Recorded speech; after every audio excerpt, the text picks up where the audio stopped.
বেঁচে যে আছি এটাই আশ্চর্য ব্যাপার। সকালে দাঁত মাজার জন্য টুথপেস্ট নিলাম, এর মধ্যে নাকি ক্যান্সারের উপাদান। নাস্তায় একটু পরোটা খেলাম, সেটাও আবার ভেজাল তেলে ভাজা। সুন্দর দেখে একটা কলা খেলাম, তাও আবার কার্বাইড দিয়ে পাকানো। চাঙা হওয়ার জন্য এক মগ কফি নিলাম, সেটাই নাকি কফির গুঁড়ো কম, তেঁতুল বীজের গুঁড়ো বেশি। কাঁচা বাজারে গেলাম টাটকা শাক সবজি কেনার জন্য, কিনবো কি, সব তো হাইব্রিড সার দিয়ে ফলানো।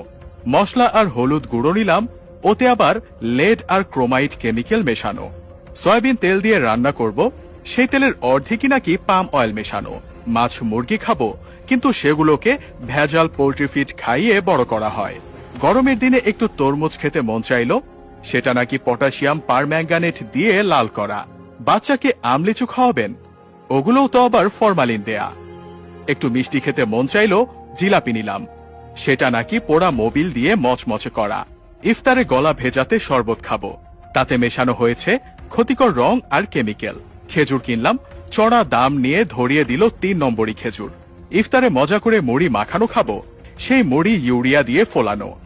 সরিষার তেল দিয়ে মাখিয়ে খাবো ভেবেছিলাম, সেই তেলেও তো ভেজাল। সুন্দর দেখে বড় বড় পেঁয়াজু কিনেছিলাম, খেয়ে মনে হলো বড়া খাচ্ছি। আলুর চপে আলুর নামগন্ধ নেই, বেগুনিতে বেগুন খুঁজে পেলাম না।